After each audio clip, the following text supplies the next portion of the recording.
మన first prime minister Jawaharlal Nehru గారికి ఒక ట్రైబల్ వైఫ్ ఉన్నారు. తనకు ఒక ట్రైబల్ వైఫ్ ఉన్నారు అని జవహర్లాల్ నెహ్రూ గారికి కూడా తెలియదు. 1959లో జవహర్లాల్ నెహ్రూ గారు ఒక డ్యామ్ ఇనాగ్రేషన్ కి వెళ్తారు. డ్యామ్ ఇనాగ్రేషన్ చేసే ప్రాసెస్ లో సంతల్ ట్రైబ్ కి చెందిన 15-year-old గర్ల్ బుద్ధిని నెహ్రూ గారి మెల్లో ఒక మాల వేస్తుంది నెహ్రూ గారిని వెల్కమ్ చేయడానికి.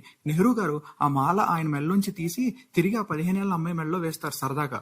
డ్యామ్ ఇనాగ్రేషన్ అయిపోతుంది, నెహ్రూ గారు వెళ్ళిపోతారు. కానీ ఆ ఒక్క ఇన్సిడెంట్ ఆ 15 ఏళ్ల పాప జీవితాన్నే మార్చేసింది. ఆ ట్రైబల్స్ ఆచారం ప్రకారం ఎవరన్నా ఇద్దరు దండలు మార్చుకుంటే వాళ్ళిద్దరికీ పెళ్ళైపోయినట్టే. బుద్ధిని ఆ రోజు తెలియకుండానే నెహ్రూ గారికి వైఫ్ అయిపోయింది. బుద్ధిని వాళ్ళ ఫ్యామిలీ వాళ్ళ ట్రైబ్ లో కాకుండా బయట వ్యక్తిని పెళ్లి చేసుకుంది అని వాళ్ళ ఇంట్లోంచి వాళ్ళ ఊర్లోంచి బుద్ధిని బహిష్కరించారు. వాళ్ళ ఫ్యామిలీని వాళ్ళ ఊరిని వదిలేసి 15 ఏళ్ల బుద్ధిని ఒంటరిగా తన లైఫ్ ని లీడ్ చేసింది. 20 ఏళ్ల తర్వాత నెహ్రూ గారి గ్రాండ్ సన్ రాజీవ్ గాంధీ గారు ఈ ట్రైబల్ లేడీ గురించి తెలుసుకుని ఆమెకి జాబ్ ఇప్పించారు. కానీ ఈ మొత్తం స్టోరీలో ఆ 15 ఏళ్ల పాప చేసిన తప్పేంటి?